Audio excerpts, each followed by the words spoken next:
Orinasa Alma lasa asama teren'ny ben'ny tanàna hiala anatin'ny telo volana ihany koa. Mpanolotsaina munisipaly Tim manameloka ny fanararaotam-pahefana ataon'ny ben'ny tanàna an'Antananarivo.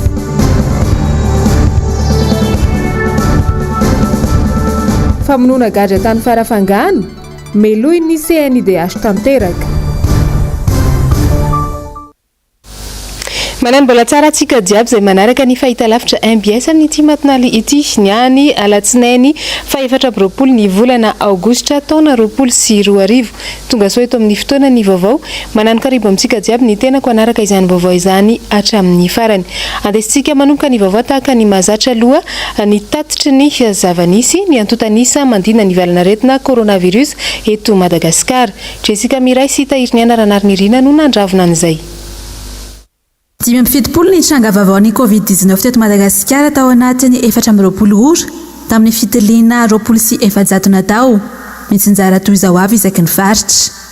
7 eto amin'ny faritra Analamanga avokoa, 15 amin'ny faritra Diana, 12 amin'ny faritra Bonglava, 10 amin'ny faritra Atsimondrefana, 4 ny ao amin'ny faritra Sofia, 2 ny amin'ny faritra Sava, 2 amin'ny faritra Matsiatrambony, raha ray kosa ny ao amin'ny faritra Moronimani.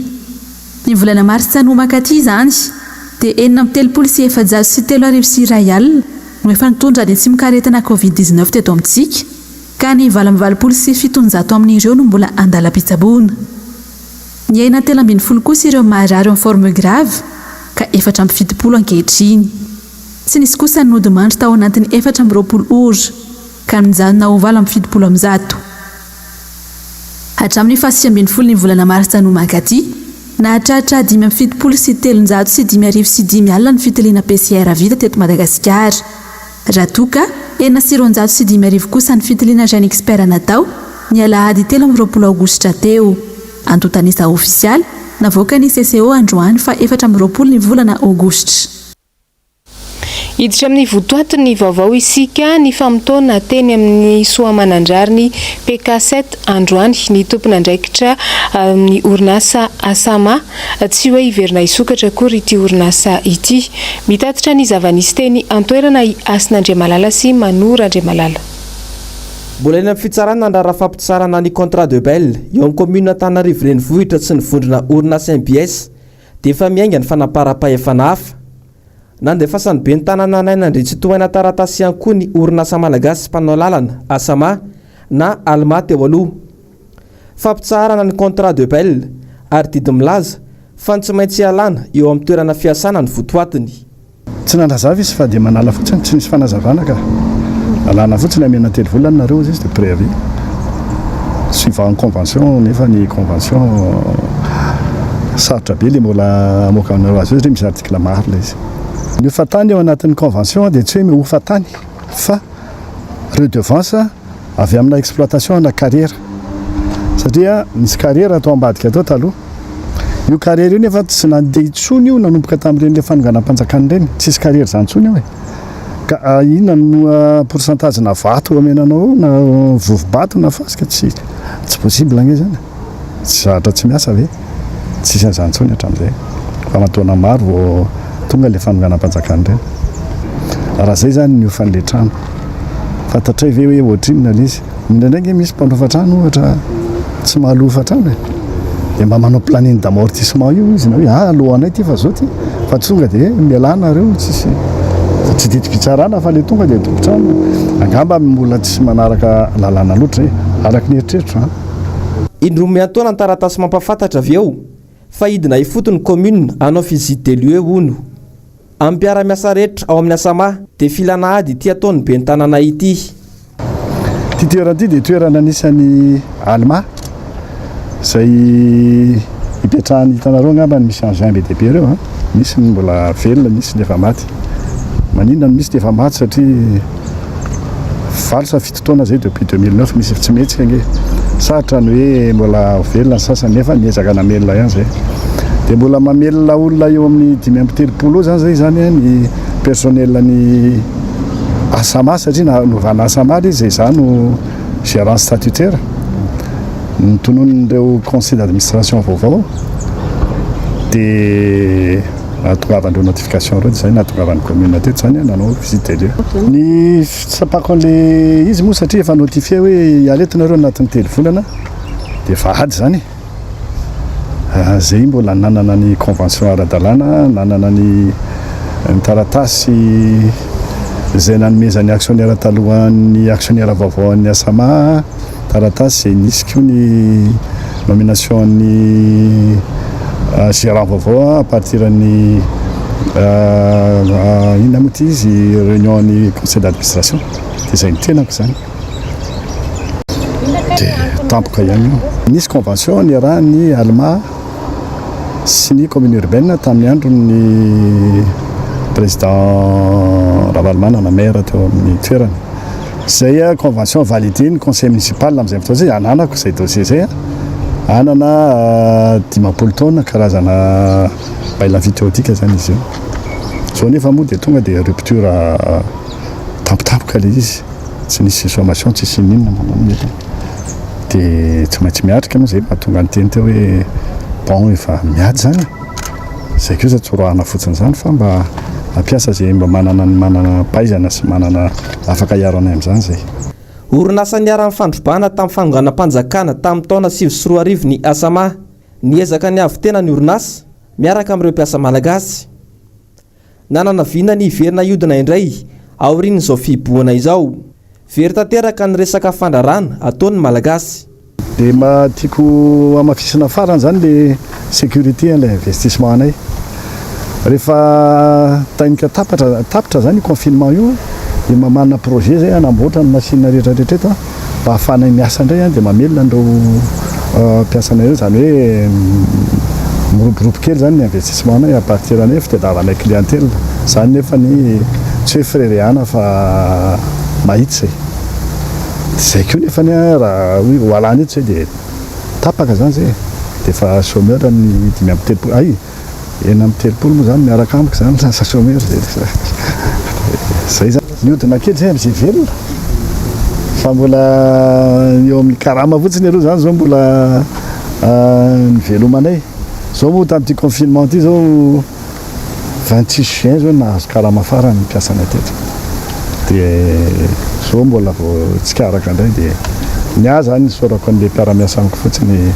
matanty reo hoe izy be dia be efa nisy fitotoana angety iny teo hoe tsy nare karama fa mbola eo ihany izy dia finiavana zany sady fitiavana androany moa dia nanatanteraka valandresaka ho an'ny mpanao gazety tetsy amin'ny QG Belair ny mpanolotsaina ny tanàn'Antananarivo izay voafita amin'ny anarany antoko tiako Madagasikara nomena Andriamana Misata no nanao izay fanadihadiana izay teny an-toerana miaraka tamin'ny Manora Andriamalala miisa 420 eo mpanolotsaina munisipaly no nanameloka ny fioara-pefy sy ny fanararaotam-pahefana ny sesisesy izay nataony be ny tanàn'Antananarivo Andriamatoa Nainandriatsitohaina ohatra amin'izany ny fanafoanana amin'ny alalan'ny taratasy tsotra ny bail amphithéotique mikasika ny tany eo anosipatrana ampiasain'ny MBS izay nahazona fankatoavan'ny flankevitra munisipaly araka ny fanampahan-kevitra laharana fahatelo amby folo tamin'ny 9 Mai taona 2000 ary no amafisin'ny fanampahan-kevitra laharana fahavalo tamin'ny 1 Marsa taona 2020 ny fandrodananareo fotodrafitrasan'ny commune Antananarivo renivohitra izay miorina ara-dalàna araka ny fanarahana teo amin'ny CUA sy ny mpampiasa azy sy ny fanampahan-kevitra munisipaly mifanaraka amin'izany ny fanesorana ireo mpivarotra mampiasa sy manofa ny pavillon eo amin'ny esplanade Analakely izay marihana fa efa nisy fanapahan-kevitra ihany koa no raisin'ny flankevitra munisipaly sy fanarahana ara-dalàna teo amin'izy ireo sy ny CUA tsy aivina nefa fa voalohany tsy fahefan'ny be ny tanàna mihitsy ny manova na manafoana ny fanapahan-kevitry ny flankevitra munisipaly amin'ny alalan'ny taratasy tsotra na noty faharoa ny be an-tanàna dia natao anatanteraka fanapa-kevitra munisipaly na délibération araka ny andinin'ny fahenina ambe folo amin'ny lalàna 5 tamin'ny 2 aprily 5 momba ny sata manokana mifeny tanàna Antananarivo renivohitra Madagasikara. Fahatelo, ny filan-kevitra munisipaly ihany no manana fahefana maka fanapa-kevitra momba ny fanarahana fampanofana maritra na bail amphithéotique ny fananany commune araka ny andinin'ny 5 ao amin'ny lalàna Fehizoro 4 tamin'ny 12 septambra 4 noho izany izahay mpanolotsaina munisipaly voafidy tamin'ny anarany antoko tiako i Madagasikara dia mitaky ny fanajononana tsy misy atakandro ny fandraisan'ny be an-tanàna Antananarivo renivohitra fanapa-kevitra samy irery ary tsy ara-dalàna izay mety hiteraka tsy fampitokisana eo amin'ny mpitantana sy ny vahoaka. Manoloana izany dia nametraka taratasy tetsy amin'ny préfet de police Tsimbazazaka araka izany izy ireo io atoandro io ary nanamarina fa ara-dalàna tokoa ve ireo taratasy rehetra mahakasika ny fanafoanana ilay bail amphithéotique sy ireo toerana iaran'ny fandrodanana ireo. Fa araka ny nambaran'ny mpahalalana iraisam-pirenena iray dia tsy manara-dalàna avokoa ny fepetra rehetra izay noraisin'ny fitondram-panjakana hatramin'ny atombohany ity ame anara-pahasalamana teto amintsika ity. Jessica Miray sy tahiriny anarana nirina no mitatitra ny andindin'izay. 5 volana katroka izay no nidirana tao anatiny ame anara-pahasalamana tsy mifanaraka ary tsy manara-dalàna mihitsy ny didim-panjakana navoaka sy nampiarina teto amintsika hatramin'izay. Tsisy le lalàna dia zany décret navoaka dia le décret tonga dia hoe zao misy ny urgence sanitaire dia tsy misy ninona tsony ao mikasika ny hoe mesure mifanetana tanteraka amin'izany hoe urgence sanitaire fa dia lalàna 91 izay resaka heloko loza be hafa no ny raisina. Izany zavatra izany nefany manome fahafahana miopefy lasa miopefy ny fitondrana raha ny tokony ho izy zany iny décret iny no mitanisa hoe zao le fepetra tena mifanitsy tanteraka amin'le ady atao ary tsy mifandraiky amin'ninninnininy hafa-tsy niany zay zany ny anankiray ka tsy magararo zao fotoana zao raha miopefy be satria ao anatin'izay zavatra lazaiko anareo zay ny filazana fa ny fanalavana ny fotoana amehezana ny fivezivezeny dia tsy tokony ny fanjakana mpanatateraka manao azy fa ny mpamao lalàna tokony hiverina any amin'ny parlement zay daholo ianan'izao totra satria nahoana satria resaka liberté publique satria resaka zon'olombelona fototra no kitianao fehezina ny olona tsy mahazo mivoaka fehezina ny olona tsy afaka miasa. Azo hitarafana ny fioaram-pefy ihany koa ny fanaovan'ny fanjakana réquisition ny ainao manjery rehetra raha ny lalàna mantsy dia tokony izay tena ilaina sy mifanaraka amin'ny toe-draharaha no ampiary ny fanjakana ka noho izany tsy réquisition tokony natao fa fifanarahana tamin'ny ainao manjery tsy miankina. Iresaka lafim-baovao hafa isika anatin'ity fanadihadiana manaraka ity manoloana ny fifamonoana niseo teo amin'ireo gadrany komy sy ny mpitandro filaminana tany farafangana le nampiaka-peony avy amin'ny CNIDH androany. Niatrika izay valandresaka izay Iasin'Andriamalala sy Manora Andriamalala. Voarala lalàna ny fandatsahana ain'olombelona araka ny sata amin'ny feny fiarahamonina maneran-tany. Manamafy izany ihany koa ny fanambaran'ny firenena mikambana tany Paris ny taona 1770 amin'ny tsy tokony handatsahana ain'olona. Araka izany meloan'ny CNIDH ny famonoana olona toy ireny. Izany zo iaina zany tokony hanana tsirairay na ny mpitandro filaminana manana zo iaina na itsika rehetrarehetra manana zo iaina fa tsy misy anatin'ny fanambarana iraisam-pirenena io hoe afa-tsy ny nanao rasy afa-tsy ny voafonja afa-tsy ny kilemaina tsisy an'izany fa tsika rehetrarehetra tokony samy misitraka an'io zo iaina io. Eto dia mampatsiahy ihany mety hoe bavira polisiara nga io io niseho tafarafangana io aminay mpiarony zon'olombelona dia roa karazany zany ny bavira polisiara. Ny atao hoe bavira polisiara dia raha ohatra hoe hafa ny zavatra kendrenao tifirina dia hafa ny voatifitra, fa eto kosa dia faty olona mikararana no hita. Zany hoe tsy bavira polisiara io fa ohatrany hoe olona fotsiny dia tifiriko reto. Faharoa, légitime défense fe io roa karazany légitime défense tompoko, ao ny proportionnel, ao ny légitime défense disproportionnel. Izany hoe raha tsy mitovy ny fitaovana eo am-pelatanana dia tsy tokony ampiasany zany légitime défense zany na ny mpitandro filaminana na ny olon-tsotra.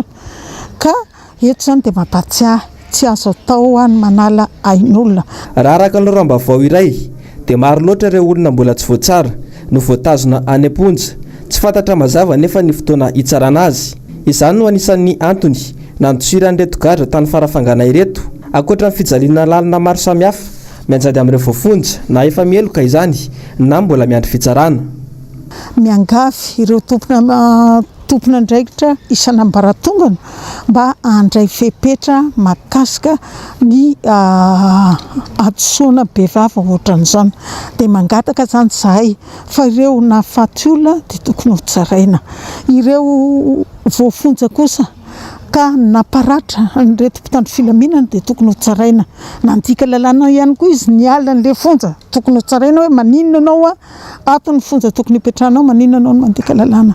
Mampatsiahy ihany koa zahay fa ireny voafonja rehetrarehetra reny dia maro amin'izy ireny mbola tsy meloka, fa mbola eritreretina ho meloka. Izany hoe mbola madio ohatranao zao, ohatra ako zao ka tsy tokony hoe anao tsika hoe olona voafonja ohatran'ireny voatifitra dia inona koa ny rarahina ireny, tsy izay fa olona ohatranao sy ohatra io mbola manana zo iaina io dia tokony ho ajaina zay zo zay. Raha nitatitra azo dia misy 7-valopolo ireo voafonja nitsoka, 7-telopolo no azo sambelona ka nivaly tao amin'izy ireo naratra mafy voan'ny bala, 20 ireo namony ainy no nitifitra izay nazo azy, ary ndraiky amby 30 mbola karohina fatratra. Fa manoloana n'iny tranga izay niseho tany farafangana iny ihany dia nisy ihany koa ny mpahalalana iray izay nitondra ny heviny mahakasika iny raharaha iny. Tsy dia nijery be dia be momba an'iny fa nifantatra dia izao misy efa tady fahazaran-dratsy ity hoe mitifitra, hoe mitifitra n'le olona rehefa mitsoka izy dia tonga dia tifirina. Dia zava-dosa anie zany, lasa manana zo amin'ny ain'olombelona mihitsy zany. Zo amin'ny ain'olombelona zany hoe ny ain'ny olombelona zany dia tena nanana zo hofoanana ara-pahiverina fa ilaza. Zava-dosa zany. Azonao zavatra zany tsy afianko anao fa na ety amin'ity kapitaly ity ara dia misy zany hoe samborina ilay jiolahy dia tonga dia tifirina dia maty. Dia aiza raha ny zo mba ho tsaraina, tokony tsaraina ny olona iny, tokony gadraina ny olona iny, tokony hidina iny. Eto amintsika rehefa isorona ny peine capitale hoe finoana ny faty dia tia mbola anganao kokoa noho izany satria tia tsisy fitsarana ka tonga dia rasa. Vaovaon'ny politika kosa indray mbola mitohy hatramin'izao ny fanehoan-kevitra izay ataon'ireo mpanao politika momba ny fanovana ny membra ny gouvernemanta izay natao tamin'ny herinandro lasa teo. Hoarantsika ny andindin'izay eo amin'ny rindran-tsary ny Mathieu Princy. Ministra maro ao anatin'ny gouvernemanta Tsay Christian no tsy mahavita azy intsony satria tsy nisy vokatra na afa-po nandritra ny andreketan'izy ireo ny asa nanindrena azy. Mpanara-maso ny asan'ireo mpanatanteraka ireo no mijoro. Ny atao zany ny ilaina amin'ny membre ny gouvernement zany dia tokony olona mahitra politika, ny teknika ary ny administration. Dia tokony manana vina anatsarana ny ministera, ny ministra rehetra anatin'ny gouvernement. Hitantsika nefa fa tsy niteraka vokatsoa an'ny vahoaka nataon'ny fitondram-panjakana sy ny gouvernement tamin'izay nijoroany izay. Fa fakatoana orinasa no hita, fisaranana vahoaka no hita, na ny sosialy na ny toe-karena. Koa amiko dia tsy miteraka vokatsoa an'ny olona ny fanalana an'ireo ministra anakevatra sy fanoloana an'ireo anakevatra izay. Tsy mitondra ninona io fa ny tokony atao dia esorina daholo ny akabetsahan'ireo satria tsy nisy résultat zay hita tao anatin'ireo 9 dia tokony miara daholo. Tsy hisy mihitsy ny fampandrosoana hipakany amin'ny fiainam-bahoaka raha tsy ny minisitra tsirairay no mahafantatra ny asa andrasan'ny olom-pirenena aminy. Ary ny tena loza aza dia hatrany amin'ny taranaka faramandimbo no izakany tsy fahaiza mitantany mpitondra ankehitriny raha tsy manova famindry izy ireo. Fa tokony hisy paikady vaovao, stratégie vaovao hoentina zany ao anatin'izay.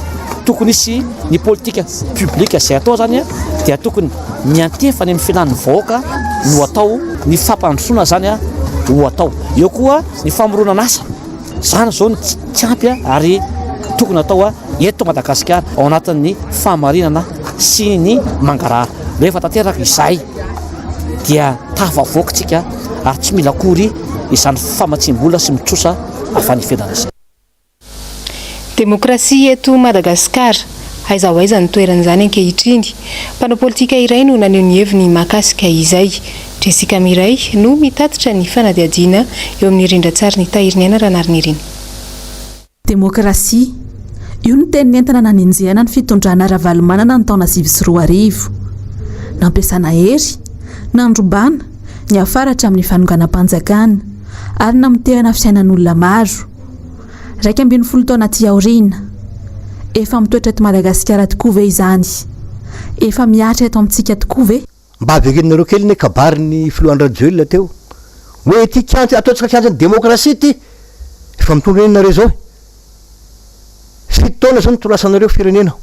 7 taona, fa tsy 2 taona akory. 7. 5 taona tamin'ny tezamita, 2 taona zao.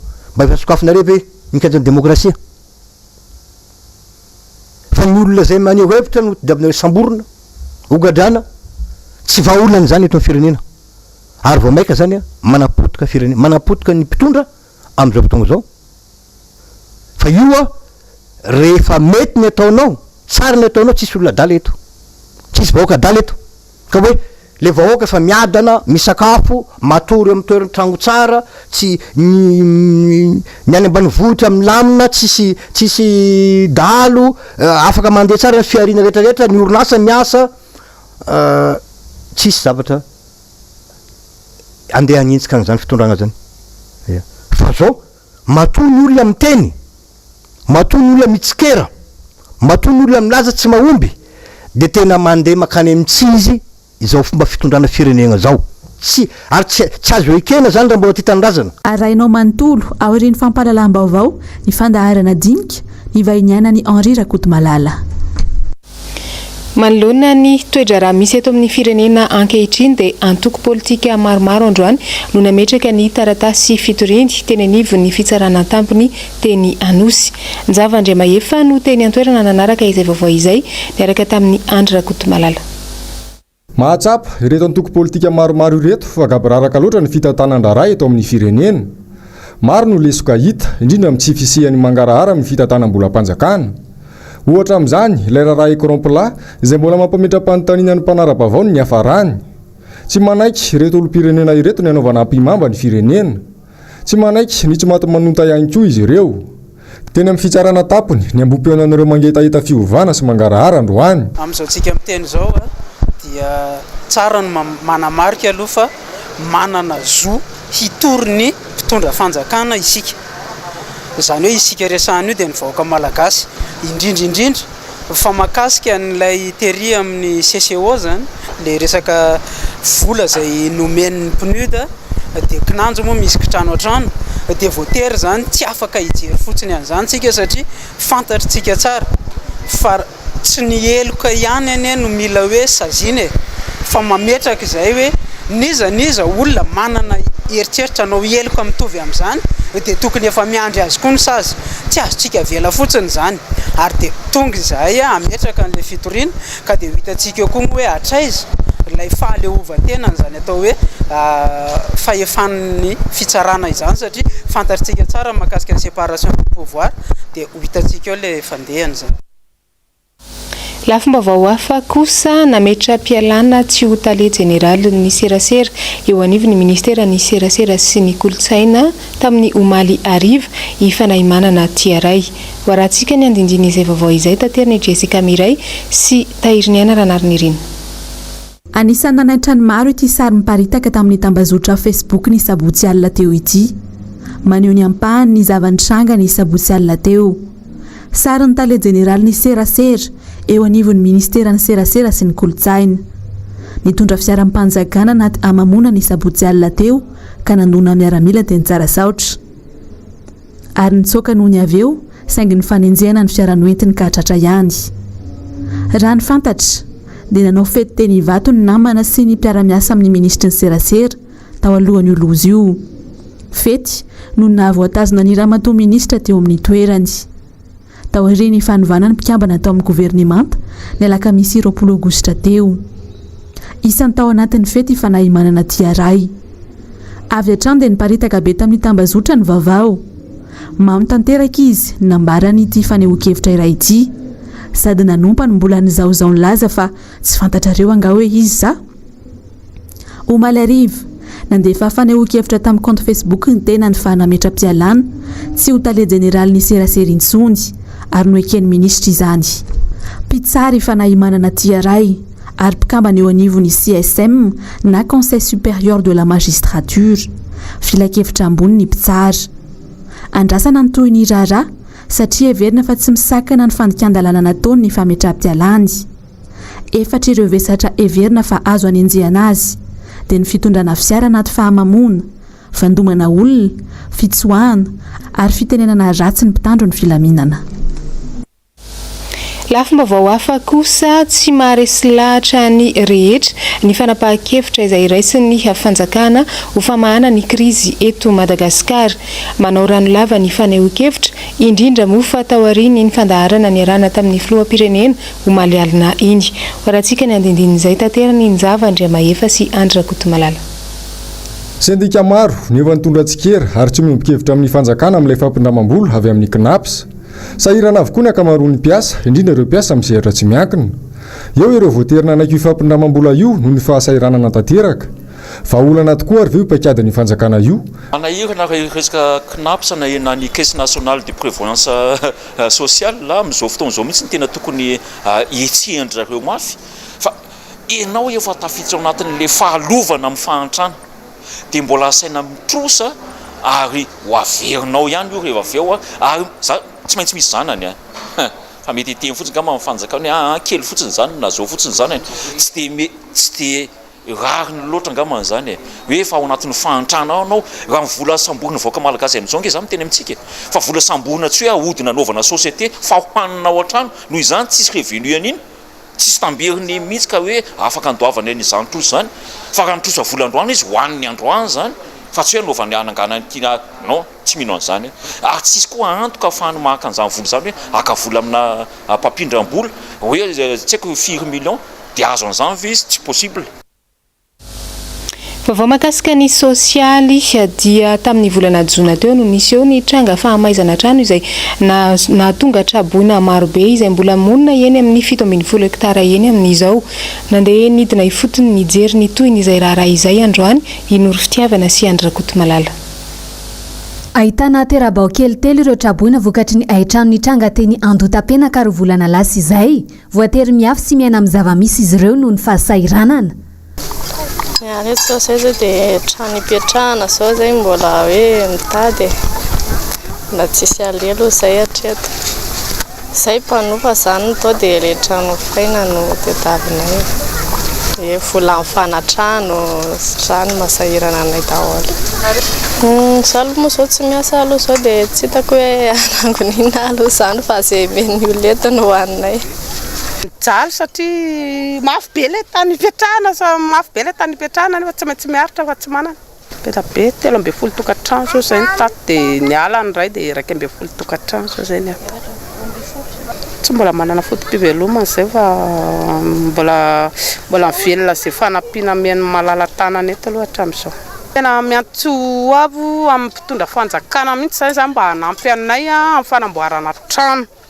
Satria zany tena mijaly be zany zay mionety. Fangatahana izy ireo mafy ny fanoana ny fanjakana arabola amin'ny fanarenana ny trano izay nipetrahany. Mbola misy 220 amin'izao ireo mbola tafajanona eto tamin'ireo 500.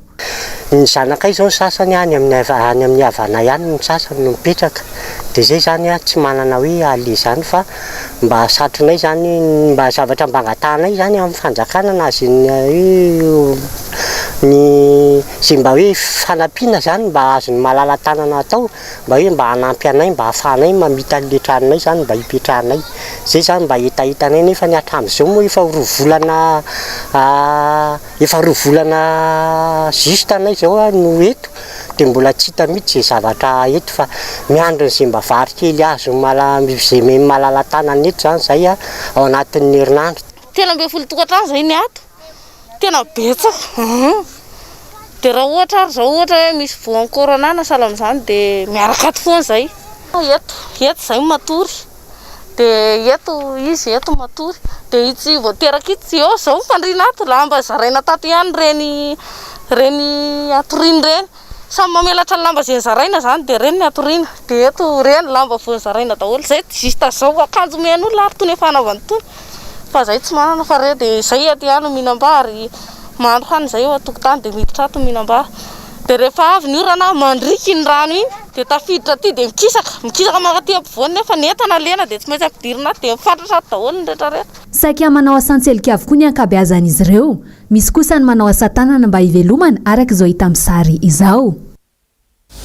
eo amin'izay vaovaony sosialy izay hatrany dia mitohy hatrany amin'izao ny olana izay mianjady amin'ireo mponina mandritra ny fitsinjarana ny fanampiana avy amin'ny fitondram-panjakana fokotany iray tao anatin'ny faritra Ambohimanarina iny ihany koa no nitaraina ireo mponina tao anatiny andindin'izay eo amin'ny rindran-tsary ny Mathieu Prince.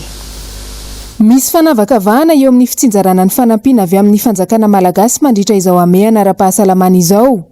Ny malagasy rehetra sy ny taranaka any afara nefa no hibaby ny trosan'ireny fanampiana avy amin'ny mpiara-miombonantoka ireny. Ambody vonikely dia isan'ny fokotany ahitana izany olana izany.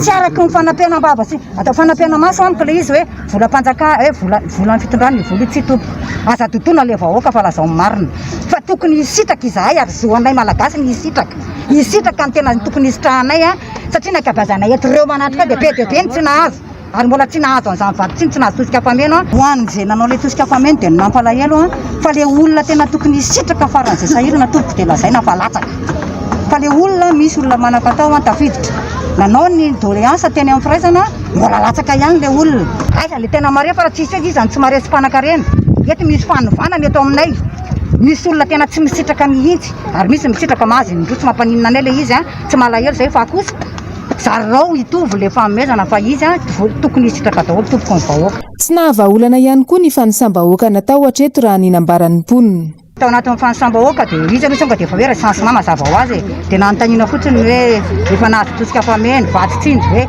zay zany ny critère atao anatiny dia miasa sa tsy miasa tsy hainay moa inona ny tongatongavana an'ilay satria ny olona zao marefo daholo tsy anasa nge fa tsy ilay izy ohatrany mbola misy fandropandrika ny ampanodinina ny eny hoe zay miasa ka milaza ianao fa miasa ohatrany hoe chauffeur dia efa namany tsy mahazo ny zay fa ialany aloha lelainy fa zay zavatra mandeha fa ilay izy na inona marefo daholo tompoko ny vahoaka omeo azy ny zoany ny olona hisitraka dia tosika fameno satria marefo daholo ny olona dia tena apetraka mazava tsara fa anisan'ny nanao fanadihadina izahay ary nanao ny recensement dia tsy ety intsony izahay tompoko raha mbola atao ohatrany teo aloha mbola misy milasaka ilay olona dia anaran'olo kafa ny tonga ao anatin'ilay izy zay mahita an'izany zay dia manara-maso isaka izay misy ny fizarana eto tompoko ka mangataka izahay aoka tsy rebirebena tompoko ilay vahoaka.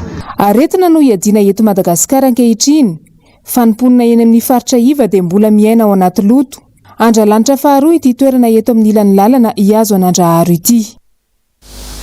Lafomba afa-tanteraka kosa mandidina ny fampianarana dia fantatra moa fa amin'ny herin'ny amaray no anatanterahana ny fanadinana CEPE ho an'ny eto amin'ny faritra Analamanga. Nanao fanadidina mandidina izay indrindra androany Inory Fitiavana mitatitra n'izay eo amin'ny sariny Andra Kotomalala.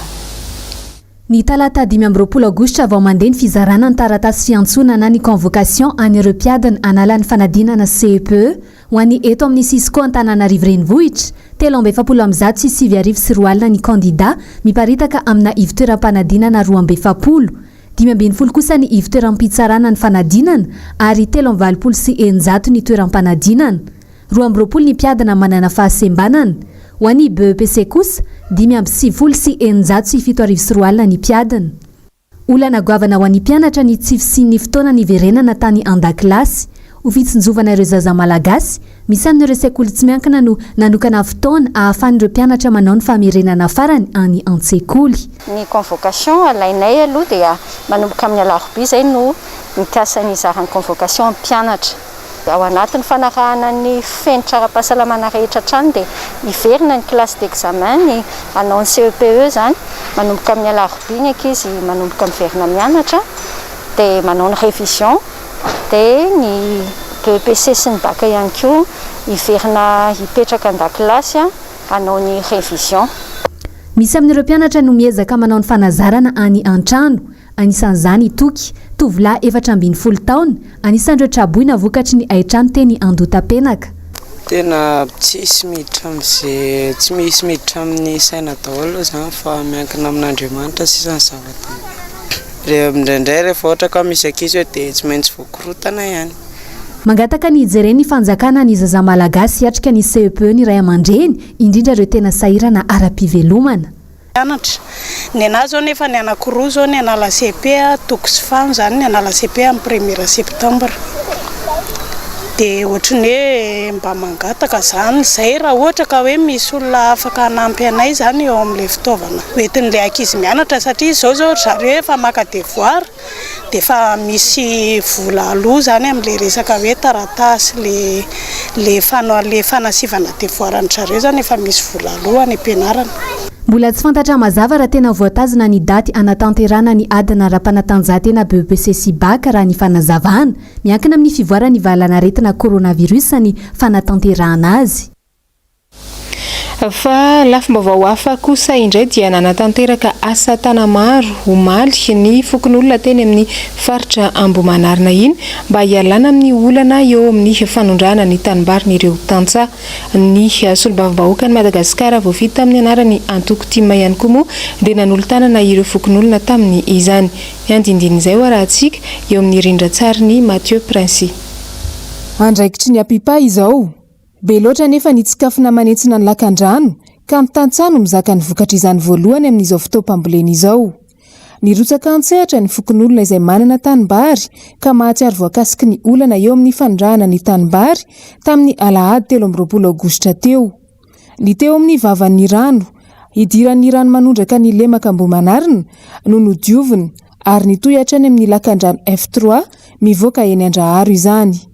Miteraka disadisa eo amin'ny samy mpamboly ny tsy fandraisana andraikitry ny apipa. Manao fitarana zay any amin'ny tale général ny apipa dia nahilikiliky ny tale général ny apipa milazona ny anareo amin'ny fanavotana faharoa taratasy lava fa lasinareo mivoaka fa mandreraka anay mindresaka aminareo dia misy mpiara-miasa aminay mpamboly eto zay miazona ny lakileny lidin-drano ery amin'ny tetezam-bato Antsimori fa tsy mamoa ny lidin-drano mihitsy lay olona ary rahantsika mahafantatra fa ny tanimbary eo amin'ny andraikitry zareo zao efa maina efa vita asa ny tanimbariny ny eto aminay ty tondra-drano be ty fa tsy vany mihitsy le rano. Ny apipa efa nilaza hoe afindra aminay fanavotana faharoa lakilen'le vanina kanefa dia tsy nimeny efa mba nangataka zay be aleo mba mio alalan'izay azahoanay vidy fanafody aminonay anty tsikafokafony ty mba azahoanay mamboly dia nareo mba manao fikarakarana ny tatatra ara-dalàna dia ty valy teny tsotra ny meny anay hoe tsy afaka mame ny aty amin'ny ministera ny fambolena andreo le fanafody zay aminonareo ny tsikafokafony io fa tsy azo ampiasainy eto andrenivohitra zany dia mangataka zay mba amohan'ny ministera ny fambolena alalana azahoanay mividy le fanafody aminona andreo tsikafokafona rehetrrehetra sy ny ahatra hafa akoatran'izay. Valo taona tany alohany siny izao olana amin'ny fivoahan'ny rano izao namokatra vary aman-taonina maro ny tantsata ety fa tiantoka ihany koa ny an'ny mpiompo manodidina io rano miandrona io ankehitriny. Ny voka-dratsy ateraka ty le rano maloto etikatra dia ny olona rehetra zay midina manao fanetsany eny amin'ny tanimbary amin'le asidra be ao anatin'le rano maloto dia lasa ohatrany tratrany eledrika dododolo ny olona mandeha makao na ny ganagana mandeha midina makao isa raha vao mipiakatra kelikely dia tonga dia maty ho azy amin'le asidra zay misy an'le ranovarina manaraka ny kanaly C3 tsy misy mihitsy ny fikarakarana nataon'ny apipa ao ka zay no mahatonga an'le rano be mitobaka makaty aminay aty ka hatramin'izao nahavitan'le kanaly C3 zao dia fa tsy afaka manetsa firy tsony zay fa na ny vary maniry eny amoron'ny tanimbary amoron'le tatatra izy tapitra maty daholo amin'le rano maloto mitobaka avy any ny vary miakatra eto amin'ity tanimbary etya dia efa mahatratra any amin'ny 10,000 taonina kanefa dia noho izao efa 7 taona nakaty zao zarana misy vary raisina eo amin'ny tanimbary vilenay raha ninambara nisy olombavambahoaka izay nandalo teny an-toerana nanome tolo-tanana nandritra ity imo ity dia efa nisy ihany ny dingana maro ny antsoina fifampiresahana tamin'ny tompon'andraikitra saingy tsy nisy ny hainy ny talaon'ny tantsaha efa nisy dingana nataon'ny avahoaka tena nay koa efa nanao antso foana ao anatin'izay dia ohatrany hoe fanelikiliana sy tsy fenona zany no ataon'ny tompon'andraikitra dia eto ny tenako dia mbola manamafy ihany raiso ny andraikitra fa efa tsy raisinareo ny andraikitra dia tsy maintsy hitezitra ny olona ny afandehan-drano sy ny fivoahan-drano zany tsy mandeha amin'ny zeloniny eo koa ny tsikafina sy mameno tanàna izay manimba ny tatambary zany ety aminay ety ambao manarina dia tonga ny tenanay mijery ny zava-misy ary araka ny filazan'ny vahoaka rehetra ety zany dia tsy mandraina andraikitra ny apipa satria asany izany eo amin'ny vaovao sy maresaka iraisam-pirenena dia diso fanantenana tamin'ny faharesen'ny ekipan'ny PSG ny mpanohana azy ireo omaly ka dia nisy ny korontana izay nisy eo tao Paris amaly alina Jessica Miray sy Tahiriniana Ranarnirina no mitatitra ny andindin izay There's the chance for Koeman! And there's the opening goal of the Champions League final. And it's the best passage of play we've seen so far from Bayern Munich. And the player selected tonight by Hansi Flick to come into the starting 11 has repaid the faith of his manager. Paris Saint-Germain 0, Bayern Munich 1. No tanterahina alina ny lalao famaranana tamin'ny Ligue des Champions izay niaonany ekipany Bayern de Munich sy ny PSG. Resiraisy 0 ny ekipany PSG. Niteraka korontana teo amin'ny mpanohana ny PSG ny faharesen'ny ekipany indrindra ho an'ireo nijery mivantana ny baolina tao amin'ny Parc des Princes sy ny manamorona ny araben'ny Champs-Élysées. Androany maraina nilaza ny prefekturan'ny polisy tao Paris fa olona 770 no efa voasambotra ny alina ihany noho ny fanimbana entana fa ihany koa no ny herisetra. Nandritra ny lalao alina aloha dia efa nafana ny fifandonana teo amin'ny mpijery baolina sy ny mpitandro ny filaminana. Vao maika ny tombo ny herisetra rehefa resy ny ekipany PSG. Fiara maro nisy nandoro ary varavarana toeram-pivarotana maro ihany koa nisy nitoraka. Naharitra ora maro mihitsy ny savorovoro. Voatery nandefa bomba mandatsa-dranomasina mpitandro ny filaminana. Ny fanohitra tanteraka tamin'ny zava-nisy tao Paris kosa ny tao Marseille. Orakora-pifaliana ny andry zareo mpanohana ny Olympique de Marseille. Mpifanandrina hatramin'izay mantsy ny ekipany PSG sy ny OM. Tsara ny manamarika fa faneniny izao no nibatany Bayern de Munich ny amboarany Ligue des Champions. Andeloha verina ravina aminao ny tatitry ny Covid-19 teto Madagasikara tao anatin'ny 420 ora farany.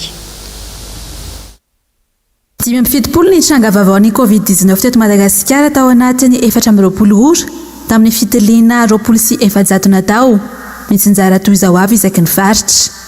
7 no eto amin'ny faritra Analamanga avokoa, 12 amin'ny faritra Diana, 12 amin'ny faritra Bonglava, 10 amin'ny faritra Atsimondrefana, 4 ao amin'ny faritra Sofia, 2 any amin'ny faritra Sava, 2 amin'ny faritra Matsaitrambony, raha ray kosa ny ao amin'ny faritra Moronimani. Ny volana Martsa no makaty izany dia 737 alina no efa nitondra ny tsy mikaretina Covid-19 teto amintsika. Ka ny 727 amin'ireo no mbola andalam-pitsaboana. Ny aina 70 kosa ireo marary en forme grave ka 470 ankehitriny. Tsy nisy kosa ny nodimandry tao anatin'ny 420 ora ka mijanona ho 770. Hatramin'ny 7 ny volana Martsa no mankaty nahatratra 570 sy 305 alina ny fitiliana PCR vita teto Madagasikara.